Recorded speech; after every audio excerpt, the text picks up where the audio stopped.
What does God look like? Well, hello my friends, and welcome to another video. It is I, John Davis, also known as John of New, here to talk to you today about the appearance of God. You know, you often see the old Michelangelo painting of God on a cloud with his finger touching Adam, right?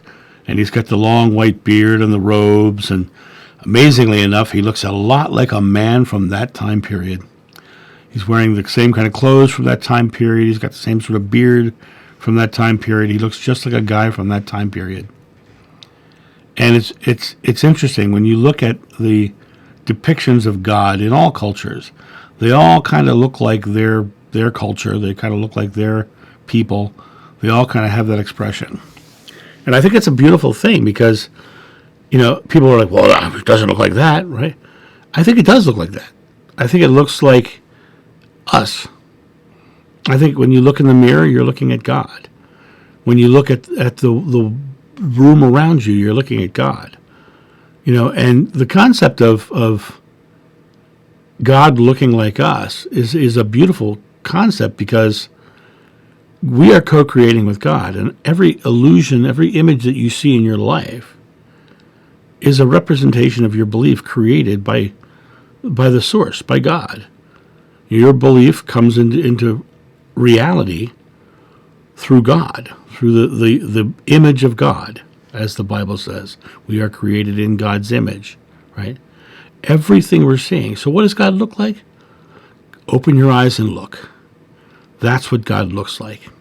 You know, Einstein said that there's nothing solid in an atom. And being that there's nothing solid in an atom, we know that the atoms are nothing but a pure energy event in constant motion. And if you look across the room at that wall over there, that wall is made of atoms. And it's just a pure energy event in motion. In the air between you and that wall is made of atoms. A pure energy event in motion, the same as the wall. The air is the same as the wall. And your eyes are made of the same stuff. Your eyes are pure energy in motion. Your eyes, you hold your hand up and you look at your hand. Your hand is pure energy in motion. And it's all the same energy. It's all atoms. It's all the same stuff. And the image of God is the stuff. And we are created in God's image. What does God look like? It looks like everything you're experiencing. And in your world, it's your belief that you're experiencing. You're experiencing the belief of your outcome, right? You're believing that this is what I believe, so the image shows me my belief. You know, people will often say that they like certain things, and then they'll start seeing it all over the place because their image starts to show them what it is they're focusing on, what it is they're believing. And the image of God is exactly what our beliefs are. And when you look at the concepts of, you know, God looking like a Christian man or a Jewish man or a Hindu or a Buddhist or, you know, whatever, we look at that and we go, oh, God looks like us. That's because God is us. We are God. And this outer expression of self that we look at is the image of God. So every time you walk through life, if you look at other people, realize they're part of God. Realize that the car you're driving is part of God. Realizing the idea that if your car breaks down, you know, what were you thinking? What were you believing? You know, were you focused on, you know, this is tough right now. And my car broke down right as gas prices spiked. And it was like very interesting because my car is a Jeep Wrangler with really bad gas mileage, but I love my Jeep. I'll have to show you guys a picture of my Jeep sometime. But in the idea of this is that the image of God is our belief. And sometimes our belief isn't pleasant, and sometimes our belief is really pleasant, and sometimes it's annoying, and sometimes it's fun. And when we have those experiences, we experience those experiences because that's what our belief is. We believe it, and so the image of God shows us that. So what does God look like? Looks like everything we experience. Open your eyes and look. That's God. Look in a mirror. That's God too. Look at the beggar on the street. That's God too.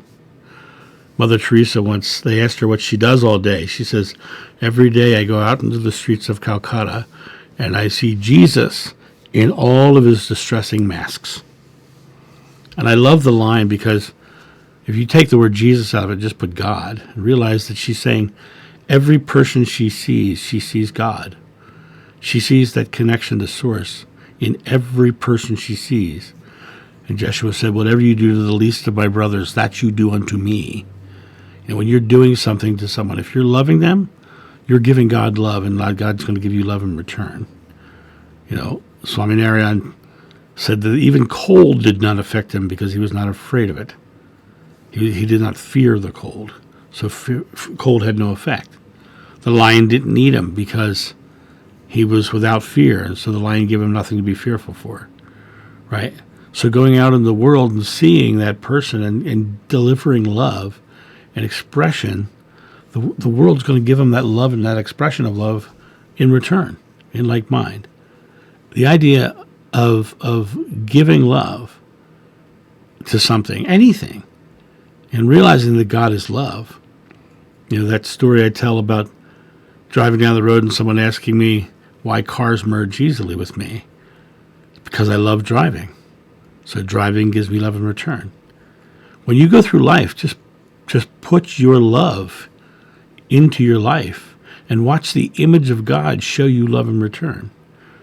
God looks like love when you believe and live loving. God looks like fear and anxiety when you live fearfully and anxious. It really comes down to you choosing what God looks like, you creating what God looks like. God looks like your belief, and your belief is being showed to you every day.